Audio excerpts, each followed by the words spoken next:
is Shelby Foote on the battle at Gettysburg and his book Stars in Their Courses. This lasts about an hour.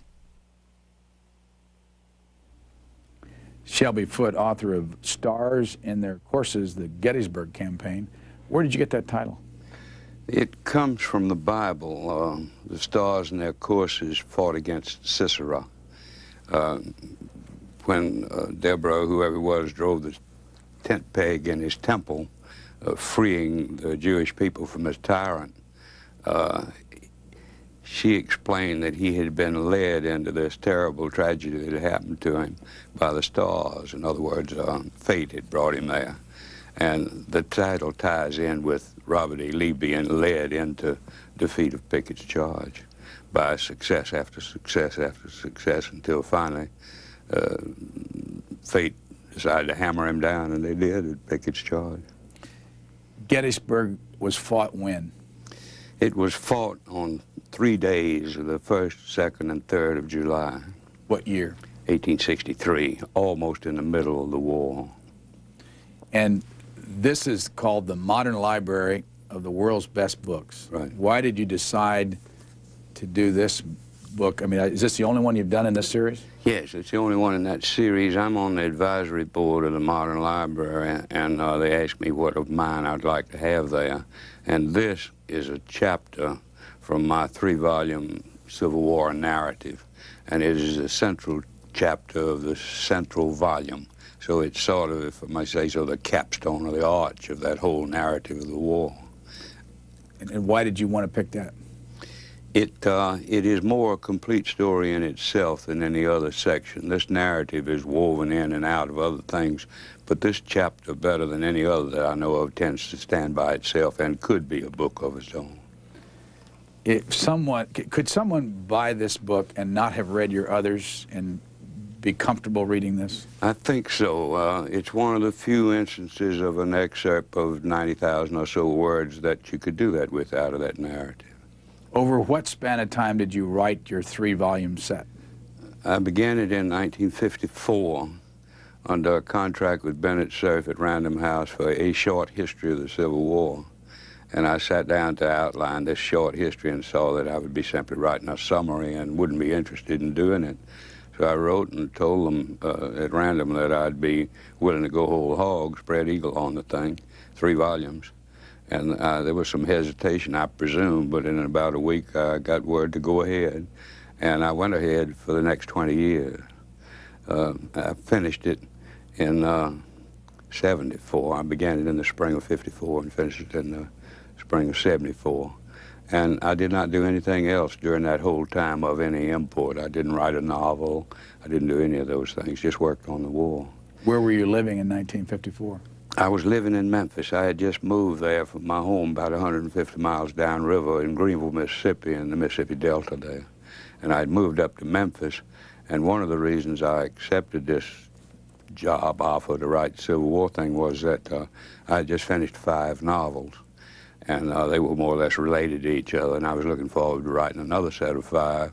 But I thought it might be nice to take some sort of vacation to break the time between the 2 of them. And I was going to spend this year or maybe a year and a half writing this Civil War piece. And the next thing you knew, I was ended up to my neck and happy the whole time. I have a strong belief that novelists have a great deal to teach historians about plotting, about character drawing, about other things, especially the concern about learning to be a good writer, which many historians don't bother to do. And I was happy the whole time. I never felt really different writing the history from what I'd felt writing novels. The 11-part series, I think it's 11, correct me if I'm wrong, on the Civil War on public television, the Burns series, your face is on there a lot. Right. How many hours did they tape? It was kind of strange. I had 2 sessions at my house with Ken and his crew, and I took them to Shiloh, and I took them to Vicksburg, and we did a little filming at Shiloh and a little at Vicksburg, but most of it was done right there in the sitting room at my house. And I think he had maybe 4 hours of tape, out of which he took what he wanted. How has that changed your public Well, I mean, That's what it did change, is my public thing. It thing. vaulted me into the public attention, which had been minuscule before that. And I had all kind of reactions to that happening. But it sold books. That's the glorious thing about it. The war had come out, stayed in hardcover, but it also came out in Vintage, which is a softback subsidiary of Random, and it took off like a skyrocket after this television program. Up till that program, do you know how many copies were sold? It sold rather well. It did well. It got good reviews for all 3 volumes and was selling well. But it really took off after the television. Any idea how many? Volume 1 is in its 21st edition now, I think. It's a huge number. Would that mean hundreds of thousands of books? Yes, for the 3 volumes. Mm-hmm. Mm-hmm. So what's happened to you since you've been seen by so many people? I get this strange star quality reaction from people, which I find rather unpleasant, really. Crossing an airport or going somewhere to dinner or something, there are people who come over and say how much they enjoyed the war.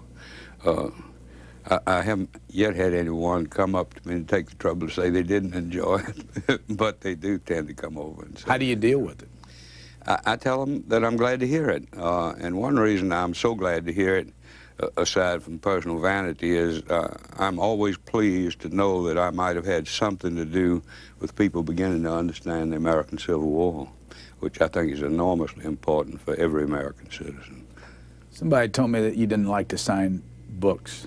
I don't sign books except for close friends, and I do it for 2 reasons. One is I think it makes it mean something that way when you do sign it. And the other is I'm saving myself and an awful lot of other people a lot of trouble not fooling around that autographing business. I think it's ridiculous. When did you decide to do this? Early on, way back when I was writing first novel, I did it that way. Do you find people get mad at you because you won't do it? Occasionally somebody gets mad, but mostly when I tell them why, they say, I understand that. Yes, that's right. They even approve of it. Yeah. When did you first get interested in the Civil War? Any Deep South boy, anyhow, and probably all Southern boys, who know they've been familiar with the Civil War as a sort of thing in their conscience going back. I honestly believe that it's in all our subconsciouses. This country was into its adolescence at the time of the Civil War. It really was. It hadn't formulated itself really as an adult nation. And the Civil War did that. And like all traumatic experiences that you might have had in your adolescence, it stays with you the rest of your life. Certainly in your subconscious, most likely in your conscience too. And I think that the Civil War had the nature of that kind of experience for the country. We now recognize, anybody who's looked into it at all, realizes that it truly is the outstanding event in American history insofar as making us what we are. The kind of country we are emerged from the Civil War, not from the Revolution. The Revolution provided us with the Constitution. It broke us loose from England, made us free, made us men. But the Civil War really defined us. It said what we were going to be, and it said what we're not going to be. It drifted away from the Southern, mostly Virginia influence, up into the New England and Middle Western influence. And we became that kind of nation instead of the other kind of nation. What would have happened if Stephen Douglas had won the presidency in 1860? I can't help but think, I usually don't like what ifs and so on, but I think that if Douglas had been elected, it simply would have postponed the problem. I think the problem was there. Seward called it an irrepressible conflict, and I think it was there, and I think it would have been there while Douglas was there, or certainly after Douglas left. All these splits were going on. The Whigs were dissolving or had dissolved.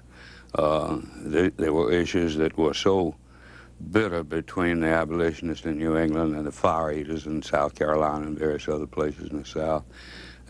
I'm almost willing to believe that with all our genius for compromise, there still wasn't any way to settle this thing except by fighting. The most regretful thing is that the thing went on for 4 years with an incredible savagery.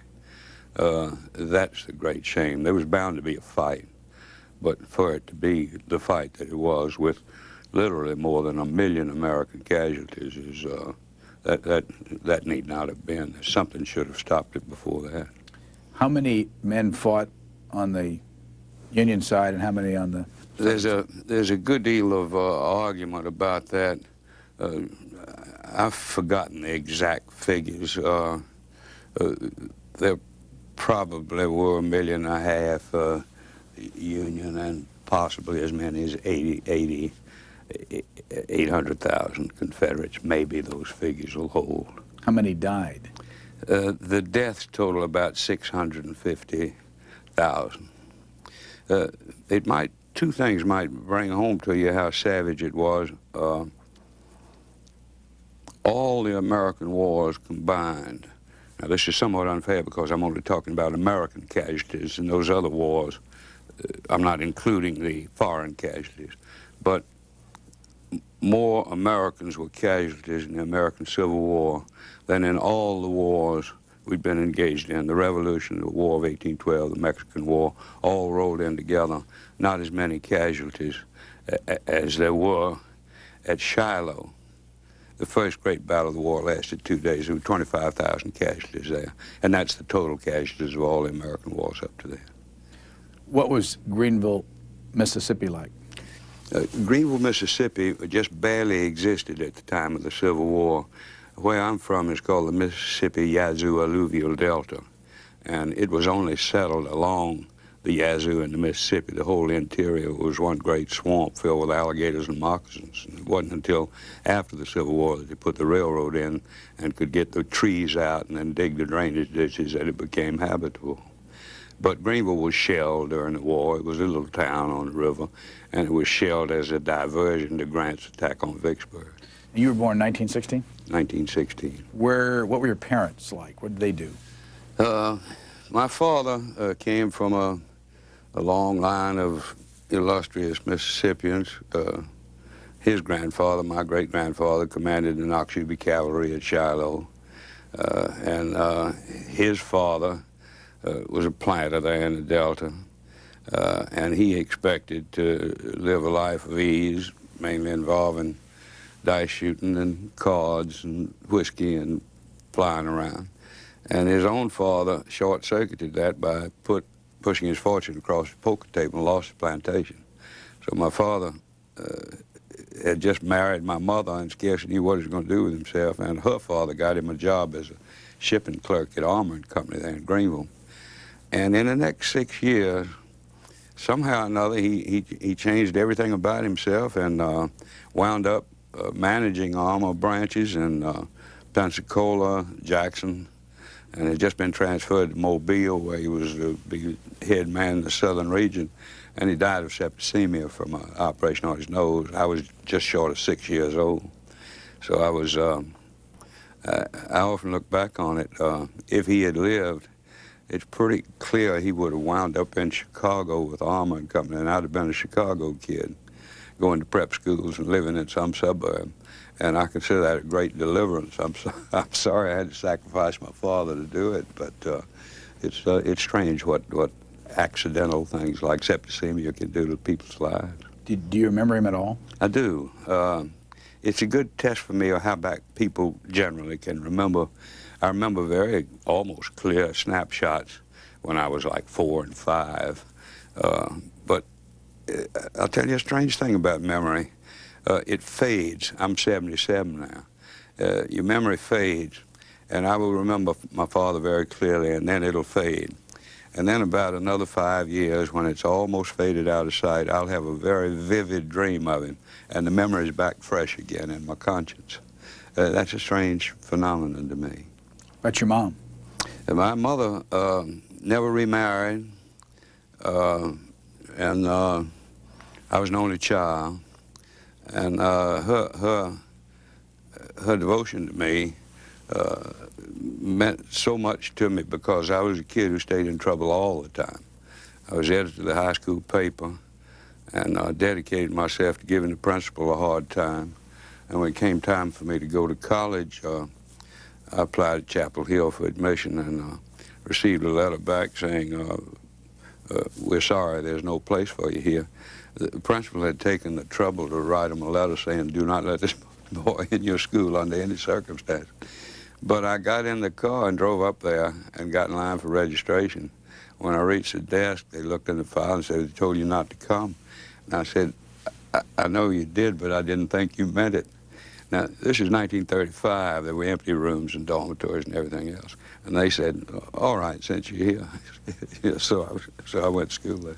Why did the principal feel that strongly? Because I'd been giving him a hard time as editor of the high school paper. How did you get interested in even writing? That's always hard for a writer to say. I'm sure my interest began in an interest in reading, which then was translated into an interest in writing. How did this fellow do this? I can remember in a Sunday school prize or something when I was about 11 years old, I won a copy of David Copperfield. Up at that time, I'd read the Bobbsey Twins and then Tom Swift and the Rover Boys and Tarzan. But since I got this as a prize, I decided I should read it. And I found a world that was realer than the world I lived in. Unlike these Tarzan and other books, this was a whole nother world, and it was a world of art. I couldn't have defined it as that, but one thing, I knew David Copperfield better than anybody I knew in the real world, including myself. And I said, my God, to myself, this is a whole world. I didn't then read all of Dickens or start becoming a serious reader until 3 or 4 years later, but I remember vividly having that reaction to that book, David Copperfield. I think most writers probably have that experience. What year did you get out of college? I only went 2 years. The war was heading up. Hitler was on a rampage, and I knew we were going to get in it, and I wanted us to get in it. So I came home to spend the year that was left getting to know my homeland before I got my head blown off in the war. And then I joined the Mississippi National Guard when Hitler went into Poland. This was by way of telling him he couldn't get away with that. And the Guard mobilized in November 1940. We went down to Camp Blanding and began basic training. Did you go overseas? Yeah, I went to Officer Candidate School at Fort Sill, Oklahoma, in, I think it was January of '42, right after Pearl Harbor, and finished there. Came back to Camp Shelby, Mississippi, and was cadred out to Camp Bowie, Texas, in Brownwood, near Dallas and Fort Worth, and then went overseas and joined the 5th Division, which had been in Iceland since way before Pearl Harbor, and ran crossways of a colonel on the staff there who's well known for somebody you should not get crossways of. And he lay for me and finally got me on falsifying a government document. It was a rule that you could not use a vehicle for recreation beyond a distance of 50 miles. And we were 54 miles from Belfast. So it was a common practice among us to ride 50 miles. Our battalion was outside that 50-mile radius. And that was the charge of falsifying a government document. And I was court-martialed and sent home. I stayed home. I worked on a local desk at Associated Press for about 6 months, and I couldn't take it any longer, and went down and joined the Marine Corps. And I was in the Marine Corps for a year, and they dropped the bomb, and the thing was over, and I came on home. The Marines were funny about that. They said, my fellow Marines went through boot camp, parasol, and everything. I haven't been a captain in the Army.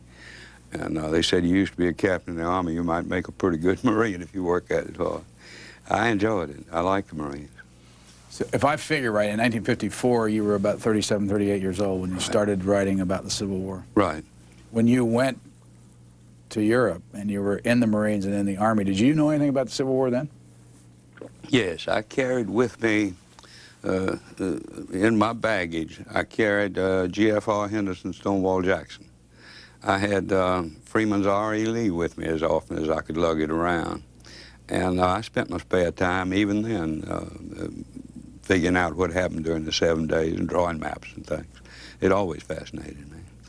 You say in this book for the Modern Library at one point that when Robert E. Lee was up north, people would stop him from the north and get his autograph. Right. How come?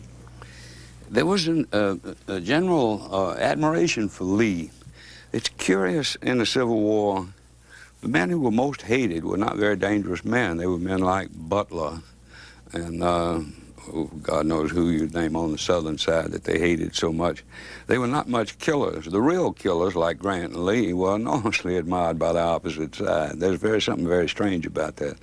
But it is strange.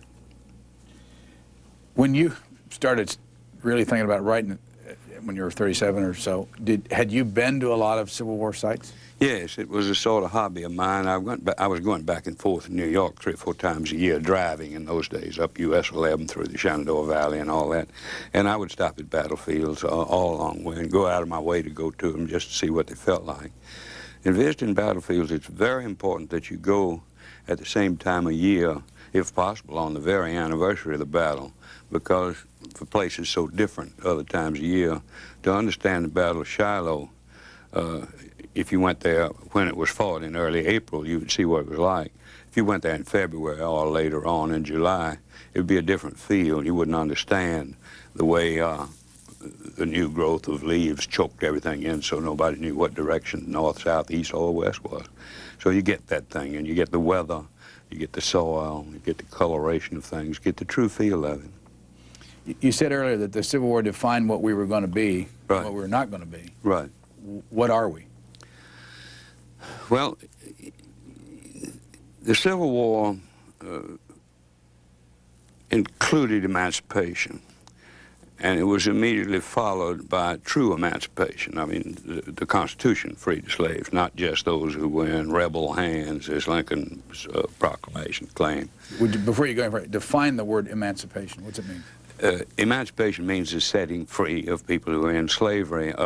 Lincoln's Emancipation Proclamation did not free anybody. What it did was it declared that all slaves not then in territory occupied by the Union would be free as of January 1st, meaning if I can reach out and touch you, you're not free. If you're beyond my reach, you're free. Well, they didn't immediately say, I am free in March somewhere. They couldn't.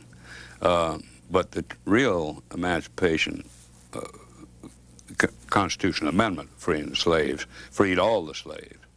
And slavery is a huge stain on us. We all carry it. I carry it deep in my bones, the consequences of slavery.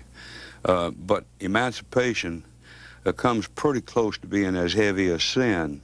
They told, what is it, 7 million people, you're now free, hit the road. And there was a Freedmen's Bureau, which was a sort of joke. There were people down here exploiting them. 3/4 of them couldn't read or write, had no job, no hope of a job, no way of learning a job even. And they drifted back into this peonage situation under sharecropping, which was about all they could do. And to this day, we are paying and they are paying for this kind of treatment. The emancipation, I don't mean it should have been a gradual emancipation. I mean there should have been true preparation to get these people ready for living a kind of life. They were free and should have been free all along, but they were not prepared for living in the world. They'd living under conditions of slavery which kept them from living in the world. You say it also defined what we were not going to be, and what does that mean? It means the loss of the so-called Southern virtues, some of which are very real. A man's word is his bond. The business of not insulting each other with impunity. Some of these things are very small, but they weigh large in the human scale. You moved to Memphis, which is in the South. Right. Why did you choose to leave Greenville to go to Memphis? What was the real reason? I never left home when I came to Memphis. Memphis is the capital of the Mississippi Delta, even though it's in Tennessee. It's the city. If you're in the South Delta, you go to New Orleans. If you're anywhere above the Middle Delta, you go to Memphis. I don't think there's been a season of my life that I hadn't been in Memphis with my mother or one of my aunts and uncles up there shopping and everything. People went up there for everything. Men to buy guns and shoes and things, and women to buy clothes.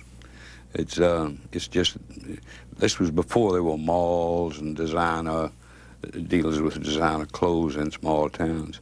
So excursions to Memphis were frequent and for shopping purposes. You have a family? I was just my mother and I all the time until right after the war.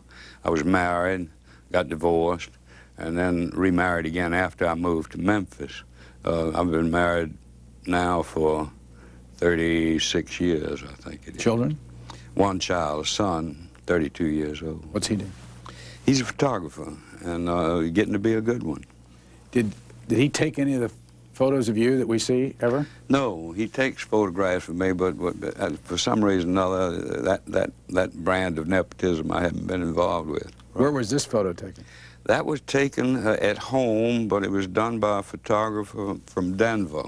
His name is Larry Shirkey, and that's a cut from a larger photograph. Do you purposely have all your photos taken without a smile? I think that I do. I share that with Abraham Lincoln. There's only one photograph of Lincoln that has a little bit of a ghost of a smile, and that's the last one. The one that was taken just shortly before the assassination, and when he knew the war was won. Because if you go back and look at your 3-volume series, there are different pictures on them. Right. At that age. And when did you consciously decide to have always a serious look? I don't think so. I think it probably, a battery of psychiatrists could figure it out, I think, but no, not consciously. For one thing, I don't like having my picture made, and that's one reason I'm frowning, saying I don't like this experience. When did you write your first novel? I wrote my first novel, I said I left school to come home and wait for the war to start. I wrote the first draft of my first novel during that period while I was waiting for the war to start in 1939 and 40. Then when I came back from the war in 45, I sat down and revised it, and it still was my first novel. It was published by Dial in 1949. What was it? It was called Tournament, and it's a story about a planter in the Mississippi Delta, about his rise and fall, very loosely based on my grandfather's life, although he died before I was born, so it wasn't out of personal acquaintance with him. You've written how many novels? I've written 6 novels, 5 before the war and 1 since. How many nonfiction total books? This is my only nonfiction, this Civil War narrative. Do you like one over the other? No. I suspect I like to think of myself as a novelist because that's what I was for most of my life, and that's the way I thought of myself, and I haven't changed. And it pleases me when someone tells me what they like best is my novels. But no, I face the fact that I probably am more apt to be known for writing this 3-volume history than anything else. By the way, since your fame from television, have your novels sold any? Yes, they have. Vintage has brought them out in softback. Those that were out of print are back in print, and they do quite well. One of the things that in one of the notes in one of your books I found was that one of your favorite, or your favorite historian is Tacitus. Is that the way you pronounce it? Who was he?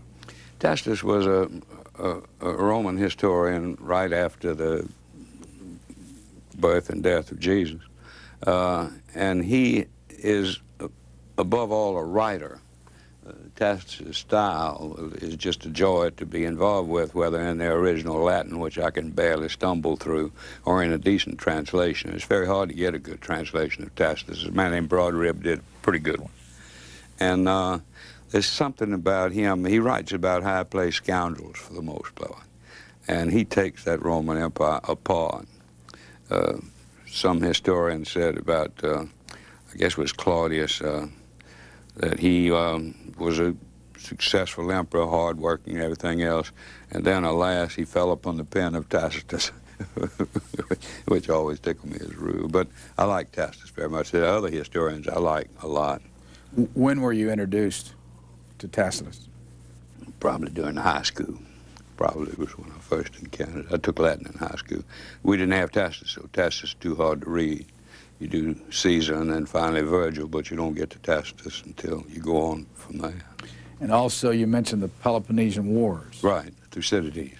Is there any relationship between what you read there and what you have found about the Civil War? Yes, a great deal. I'll tell you something interesting stylistically. there's a strong belief, I think it's utterly true, that Gibbon, in writing The Decline and Fall, was strongly influenced by Fielding's Tom Jones. There's also a strong belief that Thucydides' History of the Peloponnesian War was strongly influenced by his reading of Aeschylus and Sophocles. I believe that the artists are out front and have a great deal to teach historians about a good writing and dramatic composition, which I consider the best history to be. And Aristotle said, in criticizing Greek drama, that first you learn how to write well. A good sophomore high school can do a surprisingly good description of a sunset. Then you learn to draw characters that can stand up and cast a shadow. And the last thing you learn to do is plot. That's the skill that comes last, if it comes at all. And that is where I think historians neglect a huge advantage. I think history has a plot. You don't make it up, you discover it. It's there. Oscar Wilde talks about life imitating art. I have noticed that when a man dies, no matter at what age or by what cause, his life then has a beginning and a middle and an end. And sometimes his death explains his youth. Good friends of mine who were killed in the war spent their youth exactly as if they knew they were going to be killed over Ploiesti. It's a very strange business, but that's art taking over, insisting on giving a thing form when it seems to be formless. And I think that when you supply that form, and mind you, I'm not talking about superimpose it, I'm talking about discover the form, it makes that a very exciting reading experience. If you pick up your Civil War series or this book, Mm-hmm. you just, well, there's actually, in this book, there's a little introduction Right. About Shelby Foote, tells us about you. Right. But your other books, you just start. Right off. So does the narrative. Yes. There's no preface saying, I owe my debts to this and that and the other. That all comes at the end. It starts, and in the full narrative, the sections, I never called books chapters in my novels, but in the history I was careful to call it Chapter 1, Chapter 2, emphasizing its kinship to the novel. There are no footnotes and no bibliography.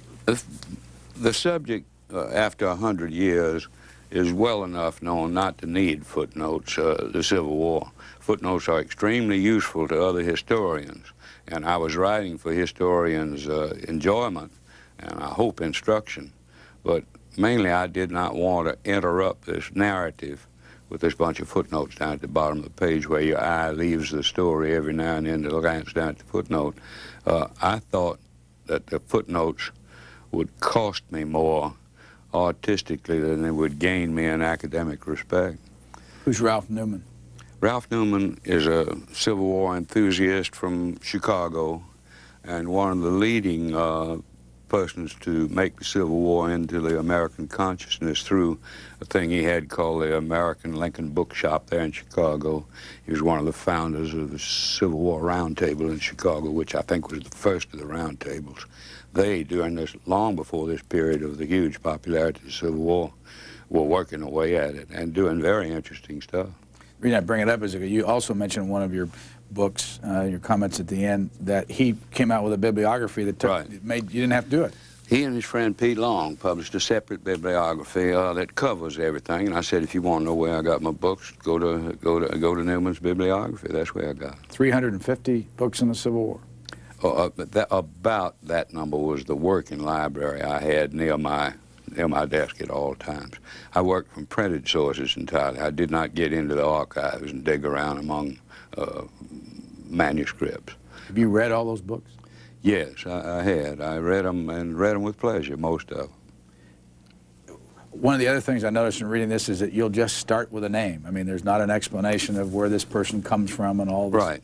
What I do is I work at development. I don't stop the story to tell you who somebody was. I release things about his life as the story goes along. I've got a long way to go, you see. I've got 1.5 million words there, and I take my time. You don't find where Lee courted his wife until the Battle of Fredericksburg. He's looking through his binoculars across the Rappahannock at an oak tree in the yard of a house over there, and that's where he courted his wife. And it picks these pieces up as you go along until finally, I hope, you get to know these people the way you do get to know people in real life, find out little by little about them instead of just 3 pages of biography. Where have you written all these books physically? I wrote the first volume on the exact western city limits of Memphis because it's on the bluff overlooking the Mississippi River. The second volume was written on the eastern limits of Memphis, which Yates Road was then the eastern limits of that. And the third volume was written where I live now, right in the geographical center of Memphis. All 3 volumes were written, every line of them there in Memphis. In a house or an office or what? In a house. I've always worked in a room where I usually sleep, so that I sleep near my desk, and the typewriter's over here. And there's something about it. When I go somewhere else, like in the summer, go down on the coast or something, I can't work away from home. I'd have to stay there for 2 weeks before I could start writing.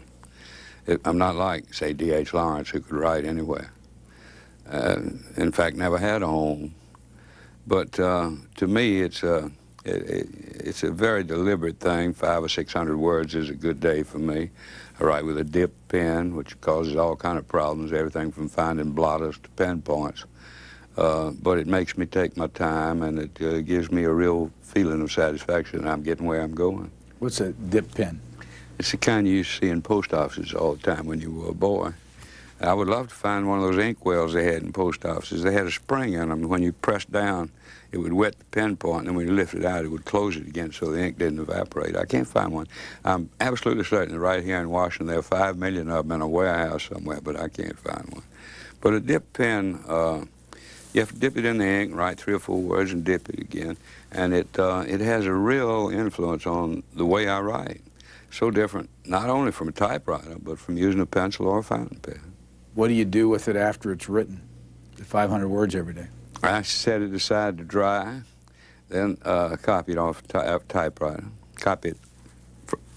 make a typewritten copy of it, and then read copy on that until finally the day is over and I'm all the way satisfied with it, and I put it on the stack, make a clean copy and put it on the stack.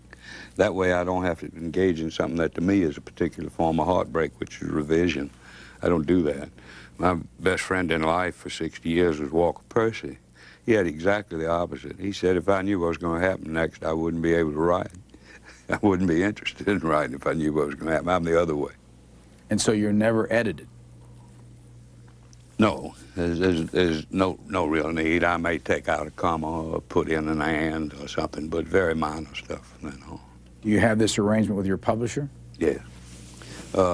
My editor at Random House for 35 years now has been Bob Loomis. He's a good editor. And our arrangement is that he will encourage me. He will do everything in the world to make me feel that I'm doing well and this and that and the other, but he doesn't mess with the text. Do you know many authors that have this kind of arrangement? William Faulkner had it. I've seen a Faulkner proof. Somebody presumed to read the galley proofs and make a correction of something. And Faulkner scratched it out, and the next time he got down to one, he saw another correction mark, and he wrote, "God damn it, leave it alone." That's the way I felt about it, too. How long does it take you to write the 500, 600 words a day? A long time. Most writers I know work all morning and then are free in the afternoon and evening. Some few I know work at night. Very few writers I know work over 4 or 5 hours a day, which is a long day for a writer. I work in the morning 3 or 4 hours and then go back in the afternoon and work 3 or 4 hours. It's because I'm a slow writer, I have to do that much to mount to, I write about 100,000 words a year, year in, year out. Do you keep all of these facts and figures in your head? Mostly in my head. Particular quotations that I want to be sure to keep up with, I'll write on a piece of paper and stick on a piece of beaver board that's in front of my desk so I won't forget to get it. But mostly I carry this in my head. But by way of preparation for this, I did something that I think anybody would find useful. I got large cardboard posters and drew columns down it. and then put the year 61, 2, 3, 4, 5, and I'd had diplomacy, military, political, other things, and so that at a glance I could tell what was going on at that particular time, and that's where the plotting came in, so that you weave the diplomatic situation and the political situation and the military situation all into a narrative. Who are you, I hesitate to ask this because I'm not sure which way you'd go with it, but because you might not even like the question, but who are your favorites? Who are your favorite characters after writing all these words about the Civil War? You mean Civil War characters? Yes. It's easy to state who your favorites are because there are many people's favorite. Robert E. Lee, U.S. Grant, Stonewall Jackson, Tecumseh Sherman. But I have some favorites that are grievously neglected. One of them is an Arkansas general named Patrick Ronyan Claiborne from Arkansas, and he probably was the best division commander on either side. And in his day, he was killed at Franklin about a year before the end of the war, but in his day he was called the Stonewall Jackson of the West and well known and adored by his men. And he's been largely forgotten today. He's buried right there at Helena where Crawley's Ridge comes to the Mississippi. And I'm very fond of Claiborne, and I got the same reaction at Claiborne's death that his men got. I was greatly saddened to lose him. You get a great fondness for these people, or a severe dislike for them. And if you have a dislike for them, you lean over backward hoping not to let it show. I'm sure it does. This is about, this particular book is in this Modern Library series. Mm-hmm. It sells for $13.50, I think. Right. What is this series? And you're on this board.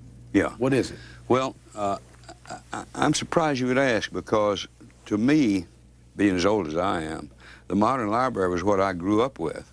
It was my introduction to everybody, Gertrude Stein, William Faulkner. Everybody was in the Modern Library, and that's where you went if you wanted to keep up with that, plus the classics. We were talking about Tacitus and Thucydides. I read them in the Modern Library.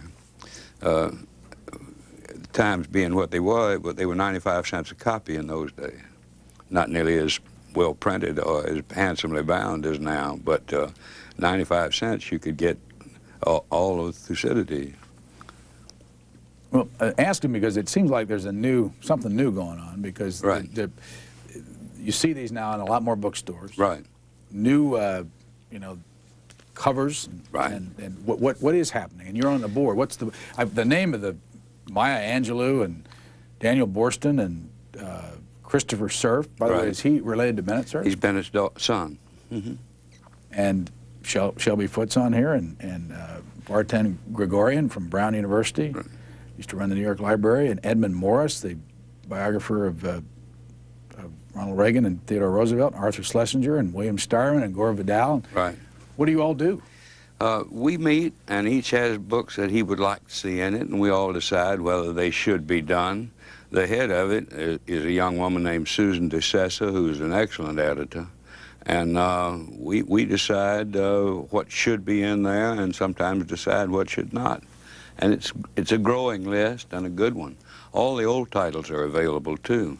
The Chaucer, for instance, is coming out in a month or so. Who owns it? Beautiful book, Random House. It is to Random House what, well, Knopf has lately bought Everyman's Library, which I'm sure you remember. Many publishing houses have these things. It's a combination of classics, ancient classics, and sort of modern classics too. When I was growing up, I remember seeing Bennett Cerf on television. Mm-hmm. I don't remember what the show was, like What's My Line or something like that. Yeah, What's My Line? Was that it? Yeah. Is he still alive? No, Bennett's been dead about 7 or 8 years now. He was a very likable man, and not many people realized, because he was such a punster and so forth, what a good editor he was. He shook up the whole publishing business in New York with Random House. He started it on a shoestring and drove it right to the top. He got Proust. He's the one who got hold of Proust. He got Ulysses, Joyce's Ulysses. It was Bennett Cerf who did that. He did a lot of things. From the books that you've written about the Civil War and from your appearance on the Civil War series, have you learned anything new about the United States and the people's reaction to it? The biggest change I've seen is in the racial problem, the blacks. And some of it I regret very much. Quite the opposite of the Jews in the case of the Holocaust.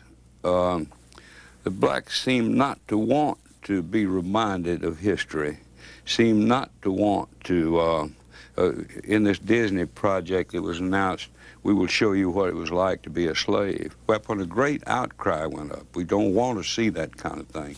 Almost the opposite of the Jews having Holocaust museums and all kinds of things. I regret that. I think they ought to celebrate their past the same way the Jews did about bondage in Egypt. They're not ashamed of it. They say, we came out of it. We conquered it. And I wish there were more of that. The Civil War, there's a great compromise, as it's called. It consists of Southerners admitting freely that it's probably best that the Union wasn't divided. And the North admits rather freely that the South fought bravely for a cause in which it believed. And that is a great compromise, and we live with that, and that works for us. We are now able to look at the war with some coolness, which we couldn't do before now. And incidentally, I very much doubt whether a history such as mine could have been written much before 100 years had elapsed. It took all that time for things to cool down. When I was a grade school boy in Mississippi, I knew obscene doggerel about Abraham Lincoln, left over from my parents and grandparents. Yankees were despised. When one of them was so unfortunate as to move to Greenville, Mississippi, he was despised. All that stopped. All that's over now. And the great compromise obtains. And I wish my black friends could do the same thing. The Illinois senator who didn't want the Daughters of the Confederacy in Richmond to have a Confederate symbol, not the battle flag, just a Confederate symbol on their stationery, got her fellow senators to disallow it. I do not understand that. That's a violation of the compromise, for example. And it's an arousal of bitterness. But she, along with a great many others, do not want to be reminded. She has every right to want to hide from history if she wants to. But it seems to me she's trying to hide history from us, and that's a mistake. What do you think of Abraham Lincoln? The first word that I have for Abraham Lincoln is genius. There's never been a man function the way Lincoln did. He had never occupied anything resembling an executive position before he came here to be president. He knew almost nothing about the office. He didn't know how it ran. He didn't know about departments like the Treasury and so forth. He had done a term in Congress, which familiarized him with that. He was very active in politics. The Lincoln-Douglas debates show that a man knew a lot about government. But the actual executive job, he learned on the job. And he was just a miracle at it. He was a true genius. We are covering a reenactment of the Lincoln-Douglas debates this summer, and another person that I want to ask you about in that context is Stephen Douglas. Yeah. And popular sovereignty, an issue we've discussed a lot here. Right. What do you think of that idea? Well, Douglas is an interesting man because he had a profound influence on history if he didn't do but one thing. He ran for office. Up to then, no man would run for the presidency of the United States. You couldn't say, I want to be president of the United States, or I should be president of the United States. Nobody would say a thing like that. It was too presumptuous. You sat back and other people said you should be president. Douglas said, I want to be president. I should be president. Others talked about their theories and everything, but Douglas was the first to campaign. Now, today they campaign like mad, and they do nothing but campaign for 2 years before the election. But it was unthinkable before Douglas for anybody to campaign. Douglas came south. He said, he told his advisors, we have to go south and try to swing this thing, heal this break. It didn't succeed. Do you have any sense of what impact the Lincoln-Douglas debates actually had in those days? I'll tell you one impact it had. It kept Douglas from being president of the United States, and it made Abraham Lincoln president of the United States when he asked Douglas that thing. You always have to wonder whether some particular thing that Lincoln does is done by accident or mistake or through this kind of genius. The firing on Sumter is a case, the decision to reinforce Sumter. He either thought the South was going back down, or he thought he was going to provoke a civil war. There wasn't anything else that could happen from doing that. So did he blunder into it, or did he have enough foresight to see 4 years later there was going to be a reestablished union? That's too much to ask him to have done that, but did he really provoke a civil war doing that? Well, during the Douglas debate, he posed a question to Douglas, where if Douglas answered yes, he would win the election. If he answered no, he would lose the presidential election 2 or so years later, or whatever, however many years it was. And he had him hoist on his petard there. And Douglas gave the answer that won the senatorial election, but would lose him the presidential election. Was the Civil War inevitable? I think that it was necessary. I do not believe that those differences could have been settled without bloodshed. The question is the horrendous amount of bloodshed needed. That was not necessary. That could have been stopped at some point, God knows. But there apparently were differences so profound between the abolitionists of New England and the Fire Eaters of South Carolina that dragged the rest of the country into this conflict that I'm inclined to agree with Seward, who called it an irrepressible conflict. From what you know now and your own political philosophy, if you had a choice and you lived back there, which side would you have been on? There's absolutely no doubt about it. I'm from Mississippi. I would have been on the Confederate side, right or wrong. I would have fought with my people. Why? Because they're my people.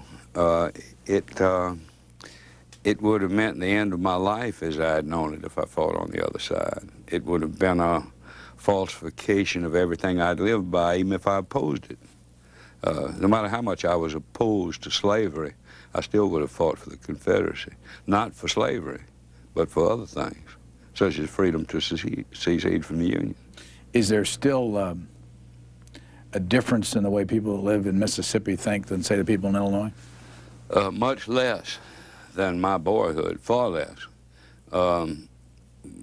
In my boyhood, and I'm old enough to go back to before radios being common, you had radios in towns where there was electricity, but you remember, I mean, you must know that before REA, there wasn't any electricity in the country. Some few people had Delco generators for electric lights and everything, but the name Roosevelt was always Roosevelt. You never heard it, you see. He was always called Roosevelt, and it carried on down. Now there's been an homogenization of accents and voices. I don't speak exactly the way a New Englander does, but I speak a lot closer to it now than I used to, or than my people nowadays do. I remember breaking up a zoology class at Chapel Hill talking about earthworms. They never heard anybody say earthworm. It's a kind of New Orleans accent. Do you have any other books that you're writing? You say you write 100,000 words a year. What do you write about? I write about the Mississippi Delta. All those novels are concerned with that. It's my homeland. It's what I know. I don't have to do any research. It's all in my experience. I enjoyed very much doing the research and getting to know these people well enough. I felt no different working with facts that I got out of documents than I did with facts, so-called, that I got out of my head. They're both facts. You have to be true to them. A good novelist is true to his facts, as a historian is to his. It's true you can't give Lincoln the color eyes you want to. They were gray-blue. But there they are. They're gray-blue, and you deal with them. You going to write any more nonfiction? I don't think so. I don't believe I will. An occasional thing. I recently wrote an introduction to Stephen Crane's Red Badge of Courage, and rather enjoyed doing it. There's about 10,000 words or so, but I'm a novelist, is what I am, if I'm anything. How often are we going to see you in the public spotlight from now I don't know. I suspect less and less and less and less. Why? It's too disruptive. I was talking about my work habits. It also includes working 7 days a week. If I stop, the steam goes out of the boiler, and I have to spend another 2 days building up a head of steam. So that stopping is very bad. I'm actually unable to work if I'm going somewhere and doing something every 14 days or something. I would never get anything done. When we were talking earlier about your work habits, I want to ask you what you're like to be around when you're writing. I don't know, because I don't allow anybody around while I'm writing. My wife manages to live with me, and my son and our dog. But I like to be let alone when I'm working. I see these Hollywood movies where the man gets up in the middle of the night and dashes off a few thousand words, and his little wife comes in to make sure he's comfortable and everything. That's all foolishness. There'd never be anything like that. In fact, I'm privately convinced that most of the really bad writing the world's ever seen has been done under the influence of what's called inspiration. Writing is very hard work, and knowing what you're doing the whole time. And so what kind of a stretch do you go that you're in that writing mode? A month or so, then take some time off, take a week, go somewhere, rest up, enjoy yourself, come back to it. This doesn't mean I don't spend my evenings socializing, having fun with friends, go out to dinner, all that kind of thing. I do. You have a note in one of your books that says, "Thanks to my friends that allowed me to spend an evening without talking about the Civil War." Right, right. When you're not talking about the Civil War, what are you talking about? Talking about the latest gossip of what's going on up the street there, and how's somebody getting along here, and general politics on the national scene. It's a writer's like anybody else, except when he's writing. This is what the book looks like, the Modern Library series. And our guest has been Shelby Foote, author of the Civil War and 6 novels. Thank you for joining us. Thank you. I enjoyed being with you. Shelby Foote is a World War II veteran, having served in the European theater. He's written extensively on the Civil War.